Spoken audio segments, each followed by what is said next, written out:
cultural appropriation, choice, and some cornrows. What fandom racism looks like, anti-blackness in the K-pop industry, and its fandom spaces. If you're new here, near the end of 2018, as I started moving from casual interest to the start of standing, I found myself increasingly interested in the way that blackness and anti-blackness worked in K-pop fandom spaces and in the industry itself.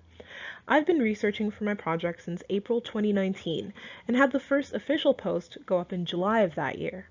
Now, a year later, we're at 10 articles in the main series, 12 related pieces, 2 Spotify playlists, 2 podcast appearances, 4 memes, 10 videos, countless Patreon pieces, and Twitter threads, and a ton of linked references. I keep finding new content to research, write, and talk about, and so this is a part of a project that feels like it'll never end. It's been a while since we've had a conversation on cultural appropriation, huh? Bet y'all thought there wasn't anything left to talk about. But here we are to talk about the way that choice factors into cultural appropriation, and fans' responses to an idol getting called out for it. So, what's the issue now? Let me introduce y'all to KQ Entertainment's ATEEZ. Here's a bit of backstory for y'all. On July 14th, the group's official Twitter account released a new image for their upcoming album release. Front and center in the group photo is leader Hongjoong, with his hair in what's attempting to be cornrows. I'm calling his hair an attempt at cornrows because his hair literally and clearly doesn't work like that, and the stylist obviously couldn't get the braids flatter to his scalp. Two different types of early fandom responses showed themselves. First, some ATEEZ and fans who like ATEEZ but are fans of multiple groups expressed frustration with Hongjoong's hair, started writing emails to KQ Entertainment, and tweeted their disapproval publicly at the official ATEEZ account.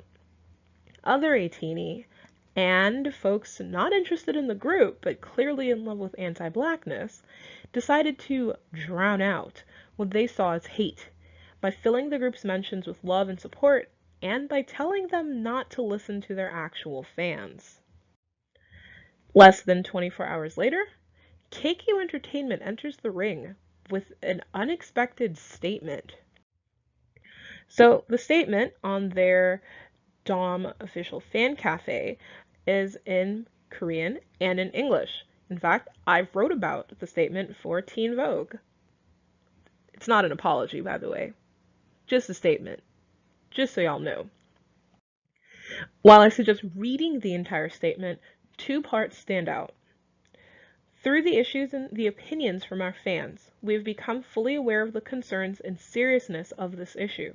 From now on, we, KQ Entertainment, will try our best to fully review and check the historical backgrounds, characteristics, and the cultures in the production process. We will not create issues that were not intended or expected. And then, KQ Entertainment would like to take this as an opportunity to pay more attention to the racial, historical, and cultural issues, and include balanced perspective and viewpoints in the content that we release. Clearly, KQ Entertainment felt as though they did something wrong, considering the statement release and those two parts in particular. And they made it clear that outside of things already completed, we wouldn't be seeing those hair crimes again. If you think everyone in ATEEZ's fandom took that gracefully, think again. At first, the fandom's overwhelming response was to take KQ Entertainment's statement as an apology and praise them for it, at length, everywhere. But that all seemed to change once the Harpers Bazaar pictorial came out July 17th in Korea, with Hongjoong sporting what appeared to be a different but still questionable hairstyle. The conversations about cultural appropriation came back in full force. Some fans felt as though the Harpers Bazaar pictorial was KQ Entertainment going back against their word and walked back any praise of their statement. Other fans who hadn't accepted the statement in the first place felt that this was just confirmation of nonsense. And what about the fans whose initial response was not that great to begin with? In addition to ATEEZ once again trying to drown out hate under the group's official posts, some of them were also busy being incredibly anti-black on Stan Twitter. Here I have 3 examples of nonsense that I saw. The first one is a tweet that says, "I'm not spreading this around. I simply posted it thinking that maybe black people would understand that cultural appropriation shouldn't be a thing. In this world, cultures are meant to blend because we need to maintain harmony. It is merely cultural appreciation." It's not. Second, I care about black ATEEZ. I also care about ATEEZ's reputation. Do you want them to be known in the future as the group who did cultural appropriation and tried to hide it? Watch that shit go into the unpopular K-pop opinions video so fast. I'm not invalidating you at all. Sorry you took offense. If you want me to choose between the feelings of black ATEEZ who won't accept an apology and ATEEZ's reputation in the international market, it will be difficult, but ultimately, I joined this fandom for the group. And finally, this is the first tweet in a 12-tweet thread. It's wild. That's enough. Whole world is not America. Korea is not America. Sounds, gestures, and even hairstyles mean different things in different countries, and sometimes they mean nothing at all. Hongjoong and ATEEZ represent this whole entire different culture, and bashing people, and to be continued in the 12-tweet thread. These 3 examples represent a tiny sample of ATEEZ up to anti-blackness. While those 3 don't actually represent the majority of the fandom, beyond the likes that the third got and overwhelming positive reactions from the fandom, let's unpack them. ATEEZ number 1. Black people need to be educated into understanding that cultural appropriation shouldn't be a thing. This ATEEZ, who's responding to someone annoyed about a tweet where they, that ATEEZ in question, used screenshots of a Word document supposedly written by a black American ATEEZ to shut down criticism, thinks that black people are why cultural appropriation is a thing. LOL. And in case you were curious, the pushback that it is actually appreciation, not appropriation, is something I tackled in a previous video from last year about J-Hope's chicken noodle soup collaboration, the fandom response, and a salon in Itaewon that still manages to piss me off to this day. I'll link to it below. ATEEZ number 2. I care about black ATEEZ and ATEEZ's reputation.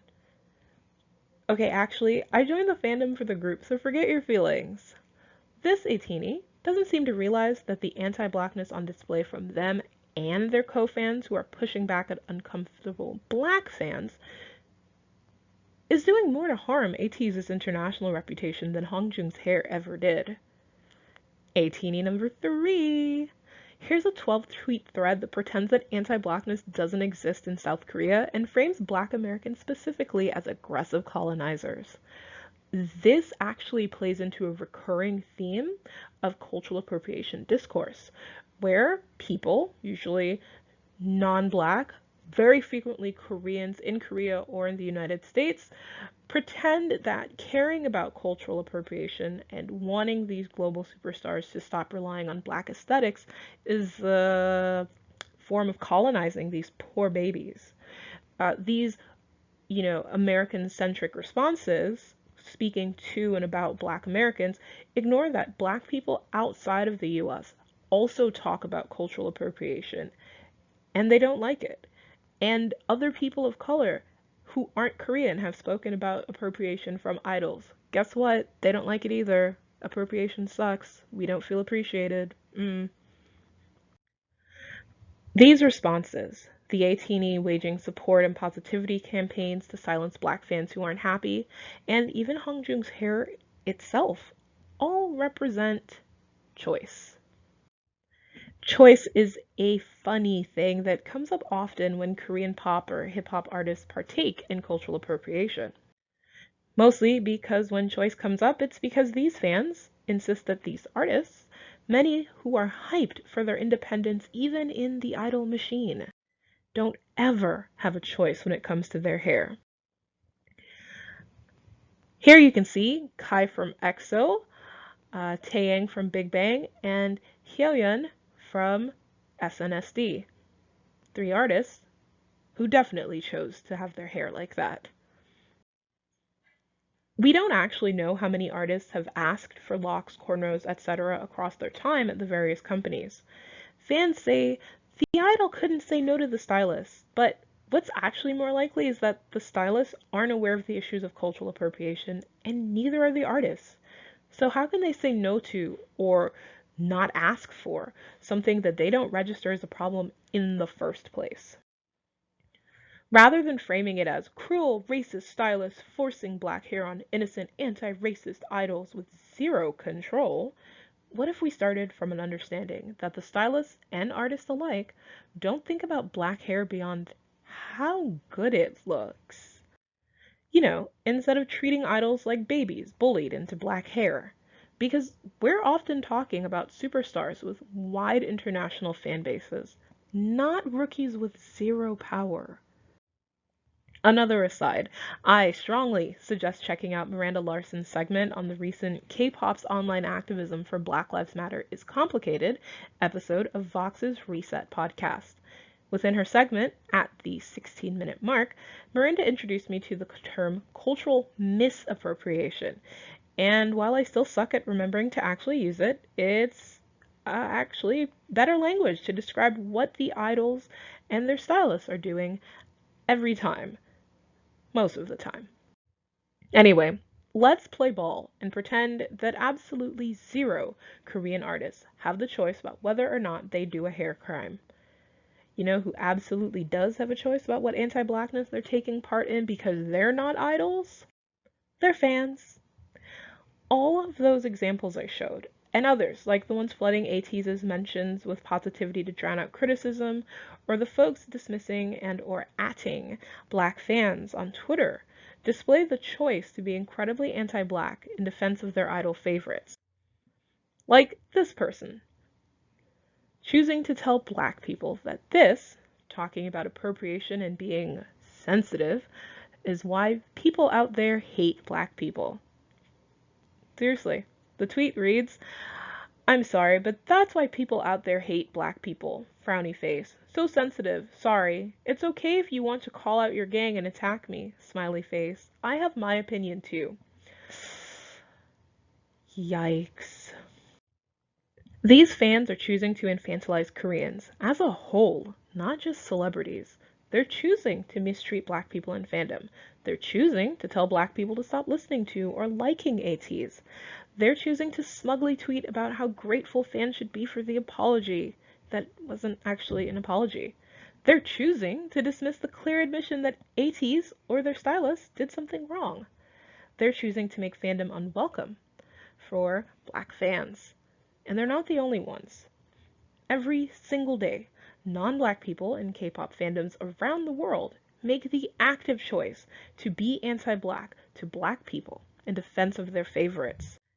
In this moment, the behavior I've seen from some ATEEZ is no different from that of any other fandom on Stan Twitter.